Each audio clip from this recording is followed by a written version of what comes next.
Арбаңыздар, урматтуу телекөрүүчүлөр, радио угармандар. Республикалык штабтын пресс борборунда республика боюнча коронавирустук эпидемиялык абал, өзгөчө кырдаал жана өзгөчө абал режимдеринде ишин кайрадан баштап жаткан объектилер үчүн милдеттүү санитардык эпидемиялык талаптар, COVID-19 алдын алуу боюнча калкты социалдык мобилдештирүү жана стационарларда бейтаптардын жүрүмү, алардын абалы жана дарылоонун тактикасы тууралуу Кыргыз Республикасынын саламаттык сактоо министрлигинин коомдук саламаттык сактоо башкармалыгынын башчысы Акматова Айнура Бектургановна жана медицина илимдеринин доктору, профессор, саламаттык сактоо министрлигинин башкы штаттан тышкаркы пульмонологу Сооронбаев Талант Маратбекович маалымат беришет.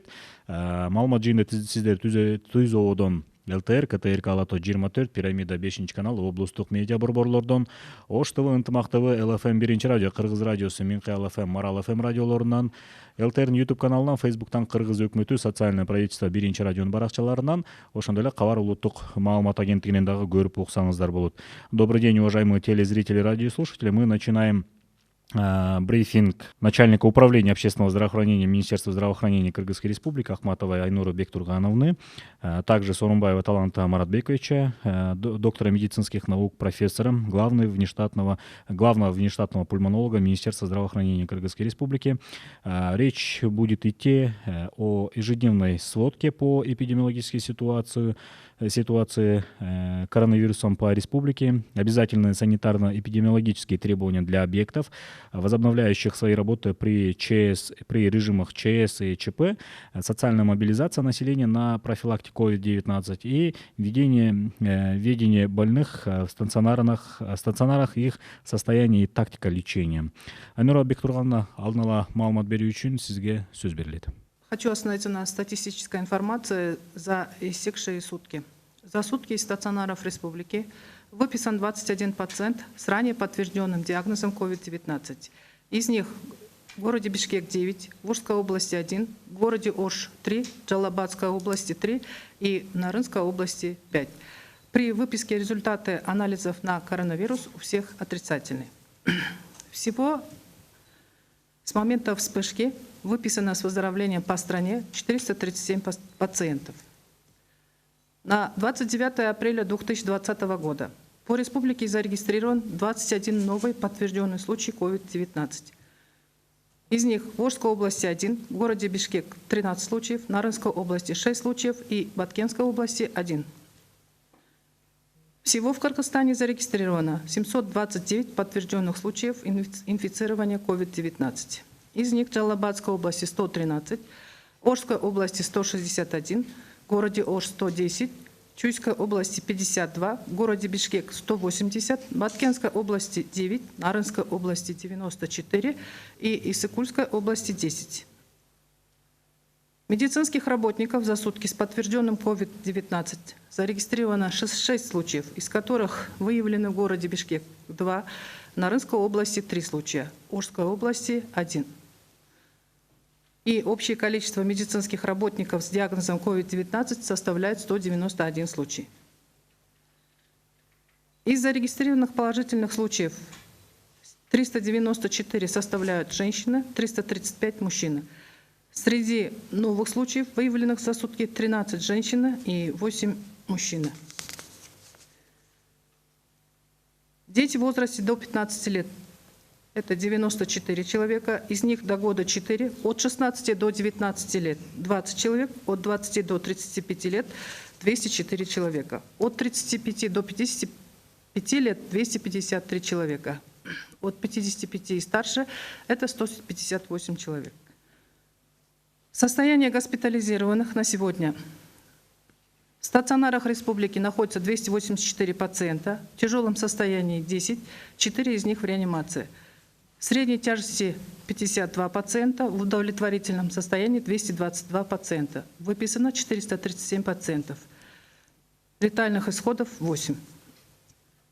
Всего проведено исследований с 5 февраля 2020 года 50 775. За последние сутки проведено исследование 1795. Количество контактных лиц с лабораторно подтвержденными больными COVID-19 составляет 3009. Данное количество может изменяться по ходу эпидемиологического расследования. И на обсервации по Кыргызстану находится 1000 человек.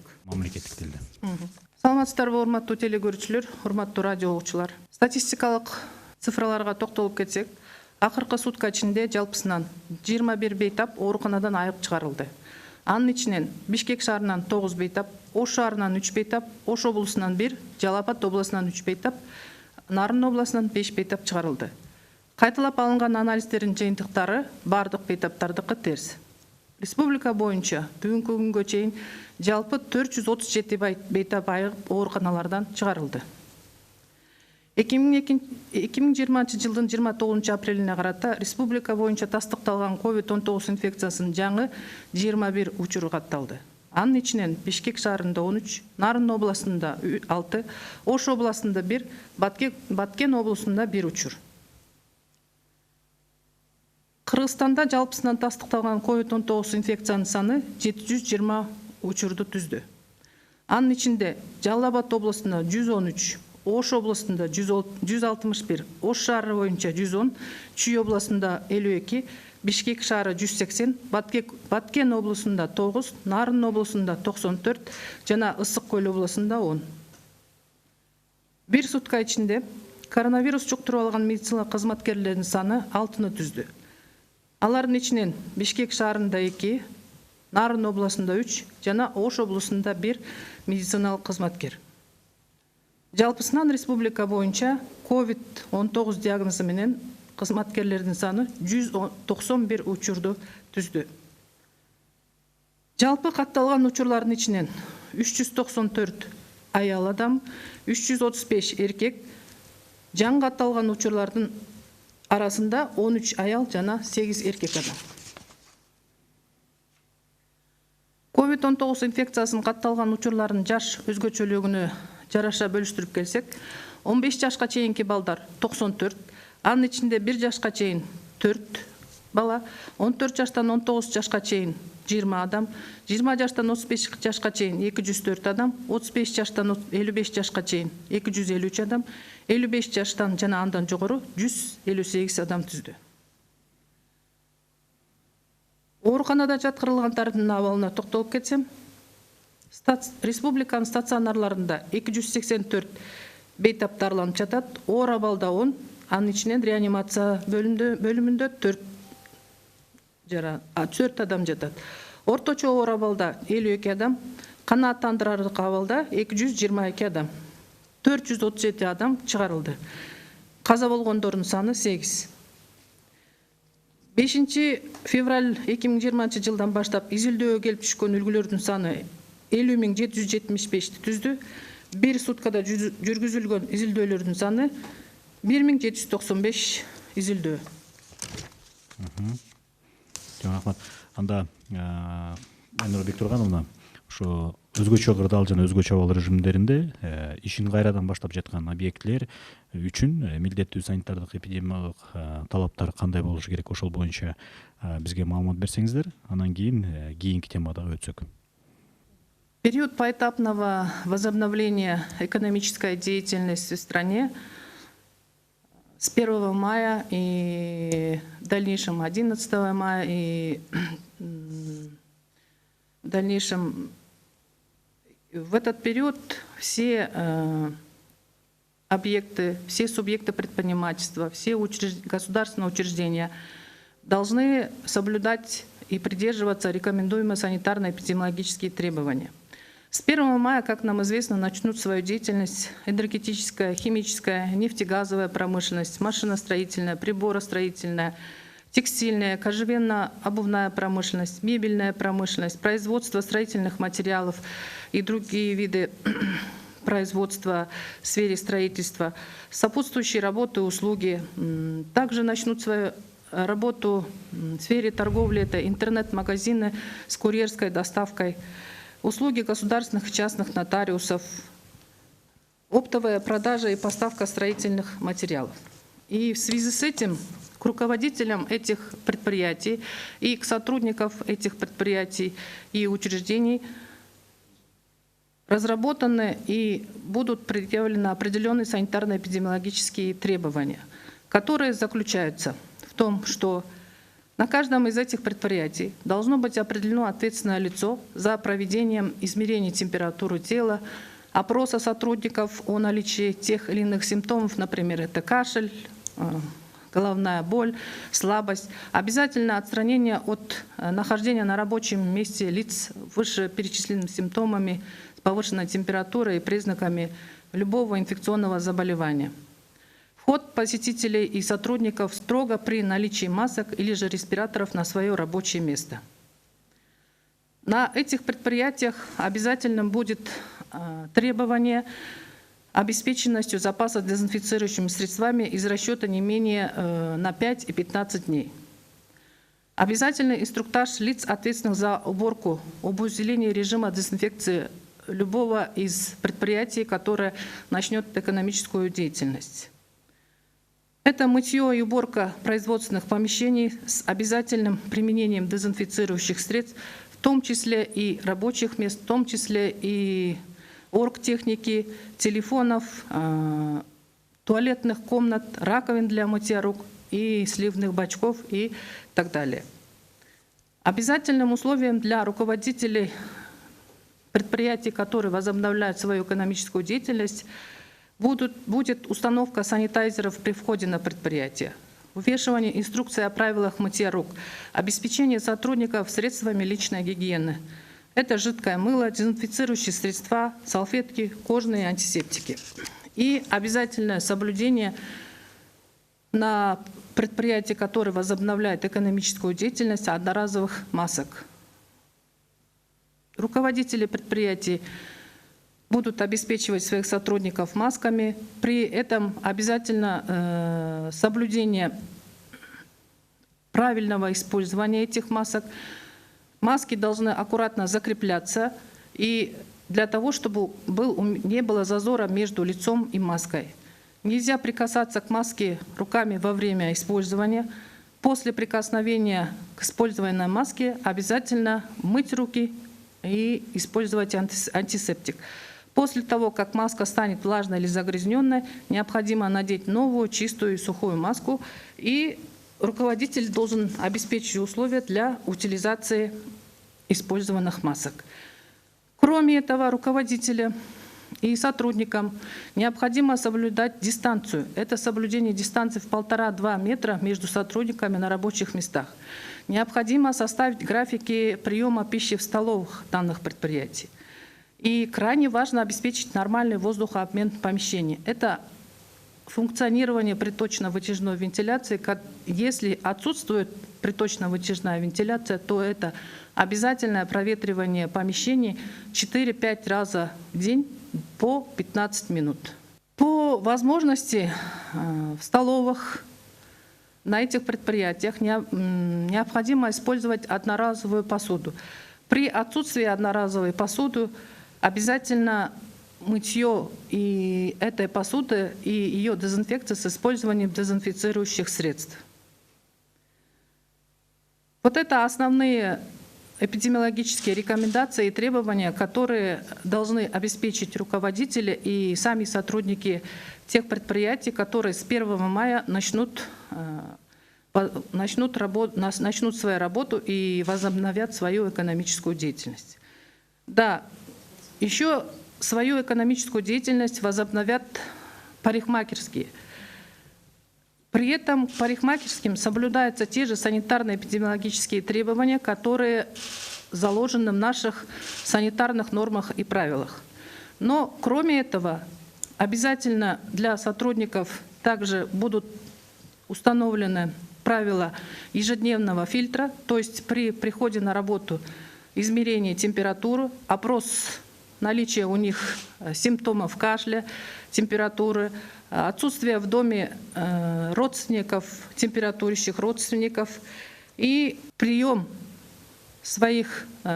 граждан для получения услуг обязательно по предварительной записи. Да, в сфере торговли также продовольственные магазины, они работали у нас и во время чрезвычайной ситуации, и во время чрезвычайного положения. Также они будут продолжать свою деятельность. Но еще раз мы должны напомнить руководителям и сотрудникам в сфере торговли о том, что также должны быть установлены санитайзеры, Посещение магазинов и помещение этих магазинов в обязательном порядке должно быть в масках и в респираторах. Руководители данных сферы торговли должны обеспечить условия для того, чтобы посетители не скапливались в помещениях магазинов. Нужно обеспечить дистанцию между посетителями в 1,5-2 метра. И обязательно в сфере торговли это проведение влажной уборки с применением дезинфицирующих средств. И генеральной уборки не менее чем каждые 3 дня с мытьем и обработкой дезинфицирующих растворов. У входа в магазин владельцы магазинов должны постелить коврик, пропитанный дезинфицирующим раствором. И для всех сотрудников обязательно применение масок и перчаток при использовании денежных купюр. И на следующих наших пресс-конференциях мы также будем знакомить с санитарно-эпидемиологическими требованиями и рекомендациями для всех других предприятий, которые будут возобновлять свою экономическую деятельность. Спасибо. Айнура Бектургановна, тогда о социальной мобилизации населения на профилактику COVID-19 кто нам расскажет? Социальная мобилизация населения COVID-19 – это те мероприятия, которые мы будем проводить с участием всех наших граждан, всех государственных, неправительственных органов, для того, чтобы обеспечить соблюдение санитарно-эпидемиологических норм и требований и профилактику распространения коронавируса среди населения в случае, когда начнется возобновляться экономическая деятельность всех предприятий. При этом мы будем информировать через средства массовой информации всех наших граждан о том, что несмотря на то, что возобновляется экономическая деятельность многих предприятий и государственных учреждений, наше население не должно забывать о том, что мы также должны соблюдать требования личной гигиены, ношение масок, использование антисептиков и соблюдать дистанцирование между населением, между гражданами в 1,5-2 метра.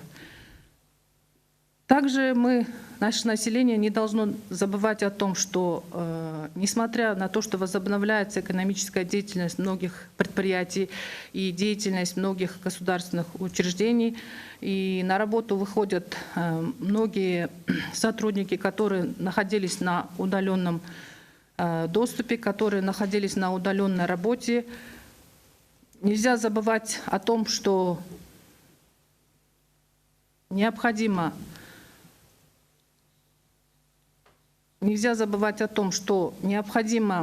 оповещать всю свою семью, всех своих коллег о соблюдении мер, которые ранее были предложены Министерством здравоохранения. И также будут для населения разработаны специальные инструктивно-методические материалы, которые мы будем рассылать через интернет-источники, которые мы будем непосредственно на предприятиях оповещать. Наши сотрудники, которые работают в сфере коммуникации в Министерстве здравоохранения, также будут посещать наши учреждения, государственные учреждения, а также предприятия, частные предприятия, и будут рассказывать о том, какие условия нужно соблюдать во время возобновления экономической деятельности, но в то же время для того, чтобы оградить себя и своих близких от коронавирусной инфекции, от повторной вспышки коронавирусной инфекции. Мы должны сохранять свою бдительность и придерживаться всех тех рекомендаций, которые будет предлагать Министерство здравоохранения. Андай кийинки суроону сөздү Талант Маратбековичке берелик. Ушул стационарларда бейтаптардын жүрүмү, алардын абалы жана дарылоонун тактикасы тууралуу. Эгерде эмен болсо, кандай алып жүрүш керек, ошону маалымат берип койсоңуз. Здравствуйте, уважаемые телезрители, радиослушатели. Прежде всего, я хотел бы обратить ваше внимание, что для лечения больных с коронавирусной инфекцией у нас вот в Кыргызстане создана специальная система,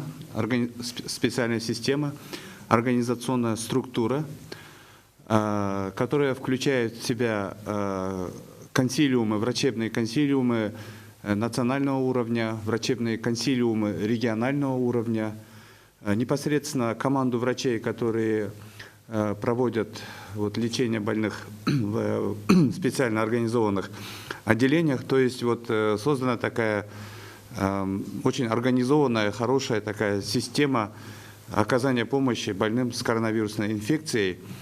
И вот на основе международного опыта была организована такая вот, знаете, как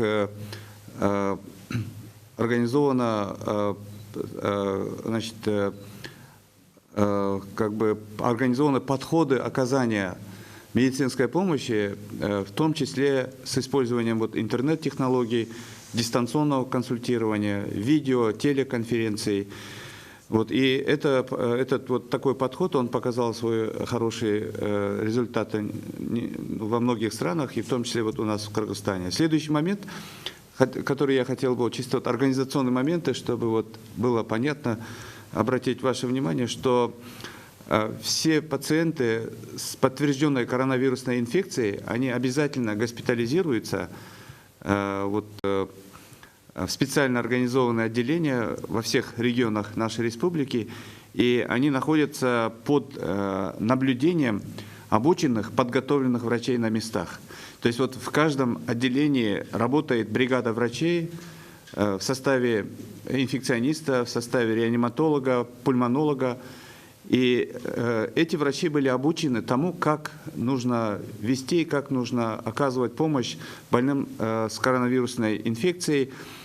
И очень важный момент, тоже хотелось бы подчеркнуть, что во всех этих организованных отделениях есть все необходимые лекарственные препараты и есть все необходимое оборудование, включая аппараты искусственной вентиляции легких. То есть вот нехватки или вот проблем с медикаментами и оборудованием нет по сегодняшний день, вот уже больше месяца, как больные получают лечение.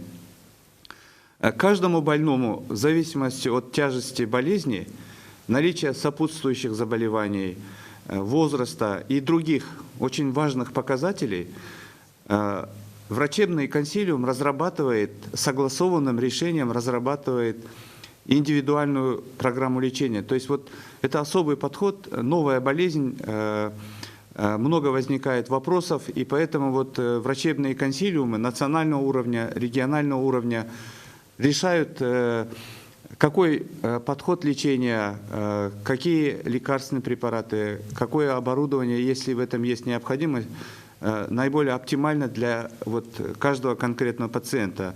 Это тоже хороший опыт международный, и наш опыт, что вот нужно как бы такой персонифицированный разрабатывать подход именно вот для лечения коронавирусной инфекции. Хотелось бы также отметить, что лечение больных с коронавирусной инфекцией проводится, всех больных у нас в Кыргызстане проводится в соответствии с рекомендациями, изложенными во второй версии временного клинического руководства, которое было разработано нашими ведущими специалистами, главными специалистами, могу сказать, лучшими специалистами нашей страны и утверждено Министерством здравоохранения Кыргызской Республики.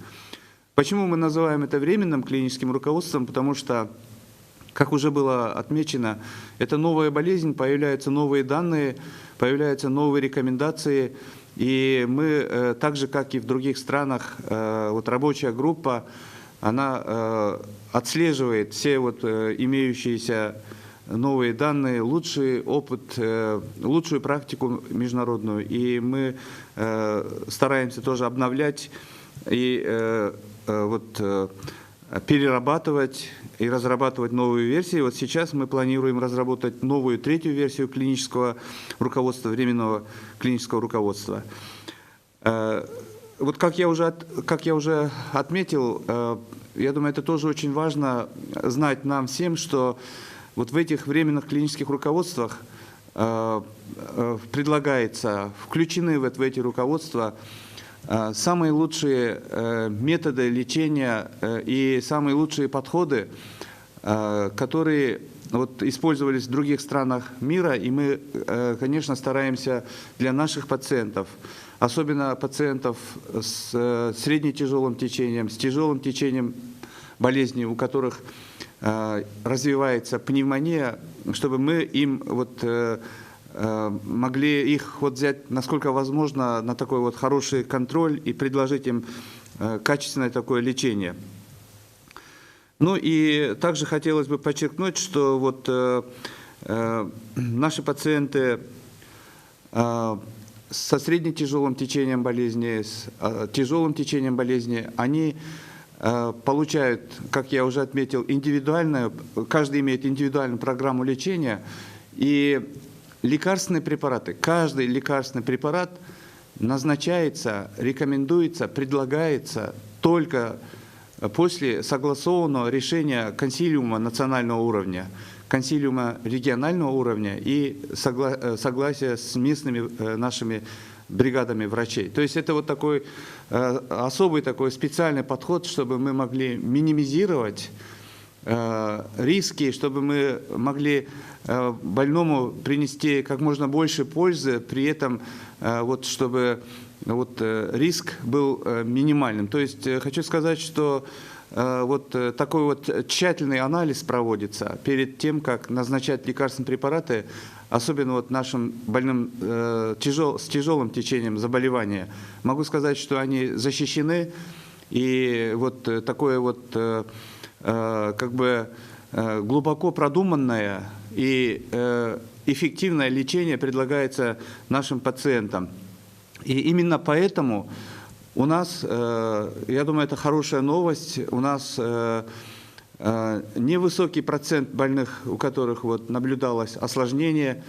У нас очень, все-таки мы можем сказать на сегодняшний день, вот после месяца вот нашего опыта лечения больных, мы можем сказать, что у нас низкие результаты смертности, и многие тяжелые больные, они перешли из категории тяжелых больных в категорию средне-тяжелых, и многие уже в настоящее время находятся дома.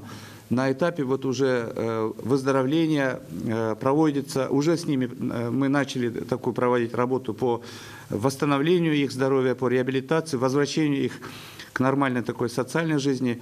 Ну и хотел бы также отметить, что вот достаточно много больных, вот как уже озвучивалось, 222 больных на сегодняшний день в стационаре, они имеют легкое течение болезни, но я хочу немножко вот уточнить, что среди них есть бессимптомные больные, и процент их составляет больше 40. То есть вот больше 40% наших пациентов имеют положительный анализ на коронавирусную инфекцию, но у них нет практически симптомов.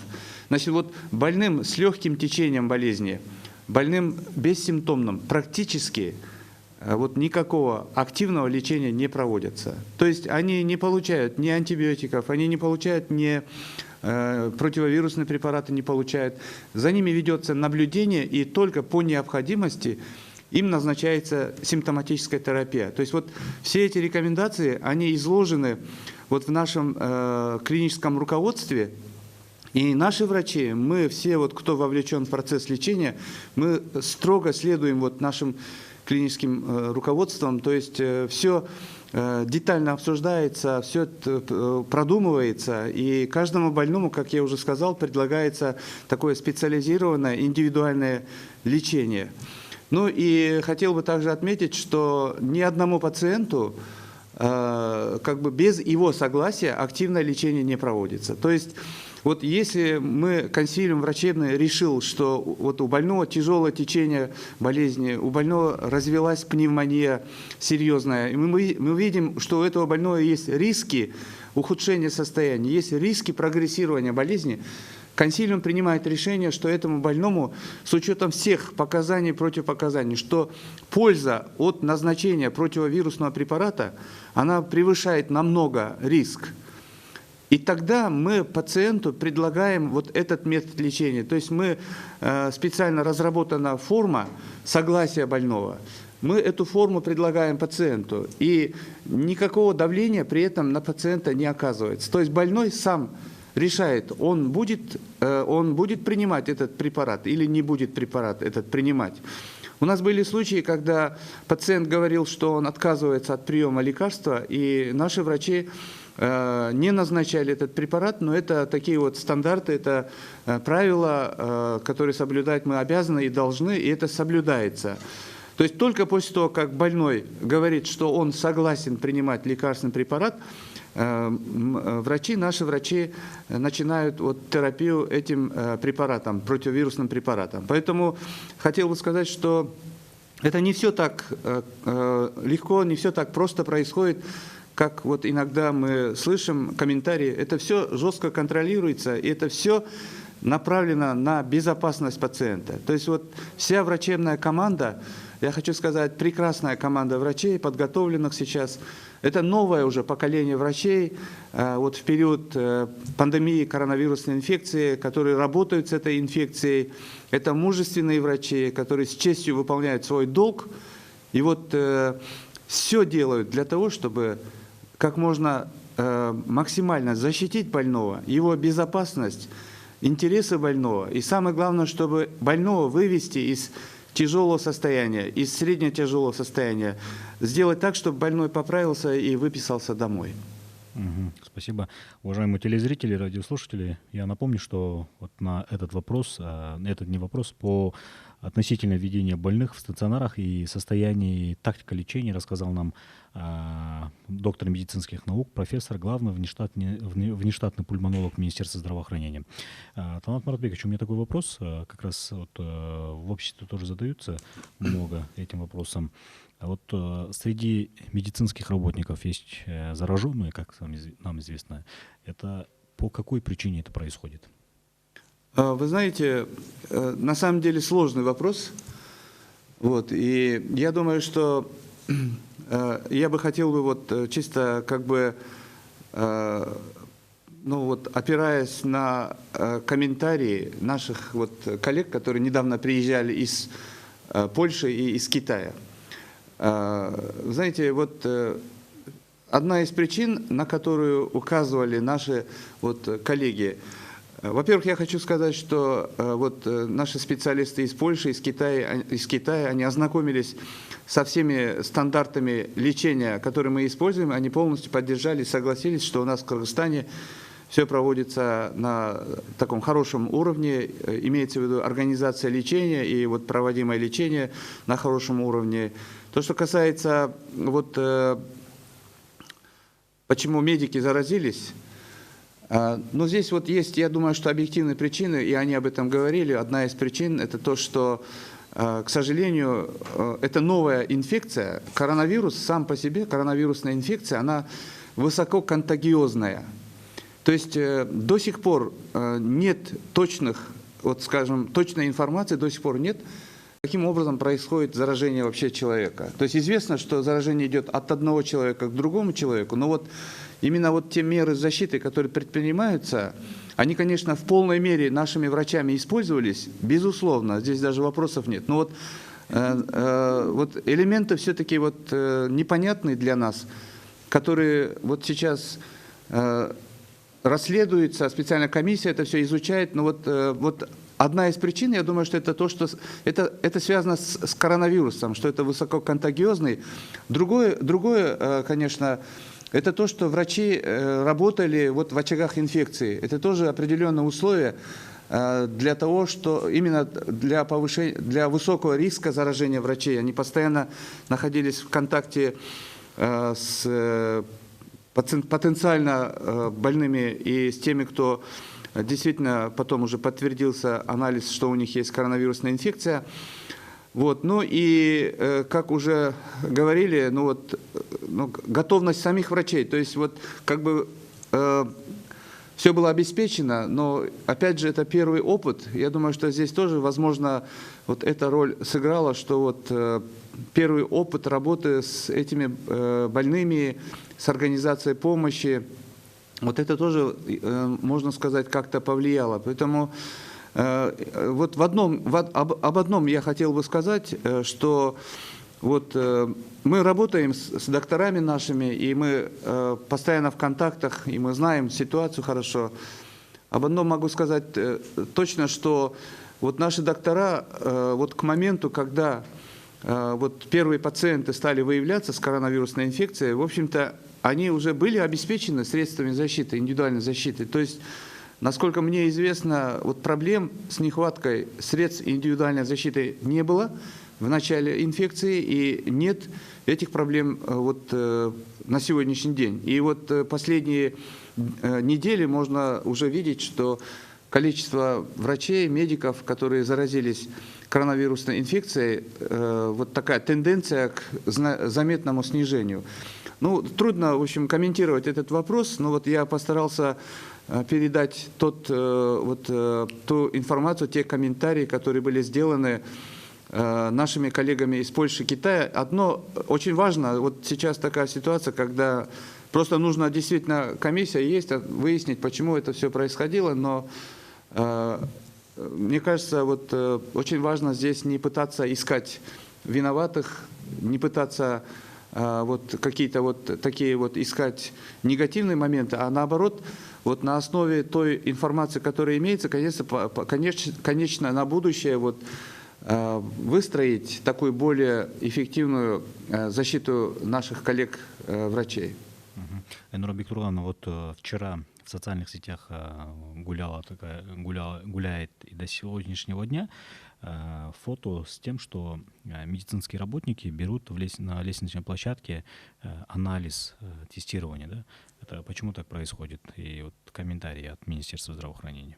Да, по данному вопросу проводится расследование, в связи с чем у нас происходят такие случаи. И о результатах, почему такая ситуация была допущена и почему такая ситуация сложилась, мы вам еще дополнительно сообщим. Спасибо. Урматтуу телекөрүүчүлөр, радио угармандар, биз ушун менен бизге бөлүнгөн убакыттагы келип жетти окшойт. Баардык биздин адистер суроолорго жооп бере алды жана маалымат берди. Ошол өзгөчө кырдаал жана өзгөчө абал режимдеринде ишин кайрадан баштап жаткан объекттер үчүн милдеттүү санитардык эпидемиялык талаптарды кандай аткарылышы керек, COVID-19 алдын алуу боюнча калкты социалдык мобилдештирүү тууралуу маалымат алдык. Жана ошондой эле стационарларда бейтаптардын жүрүмү, алардын абалы жана дарылоонун тактикасы тууралуу да кенен маалымат алдык. Бүгүн биздин Республикалык штабтын пресс борборунда Кыргыз Республикасынын саламаттык сактоо министрлигинин коомдук саламаттык сактоо башкармалыгынын башчысы Ахматова Айнура Бектургановна болду. Ошондой эле медицина илимдеринин доктору, профессор, саламаттык сактоо министрлигинин башкы штаттан тышкаркы пульмонологу Сооронбаев Талант Маратбекович толук бизге маалымат берди. Түзөөдөн сиздер бизди ЛТР, КТРК Алатоо 24, Пирамида 5 канал, облустук медиа борборлордон Ош ТВ, Ынтымак ТВ, ЛФМ 1 радио, Кыргыз радиосу, Менкай ЛФМ, Марал ФМ радиолорунан, ЛТРдин YouTube каналынан, Facebooктан, Кыргыз өкмөтү социальное правительство 1 радионун баракчаларынан, ошондой эле Кабар улуттук маалымат агенттигинен дагы көрүп угалдыңыздар. Көңүл бурганыңыздарга чоң рахмат.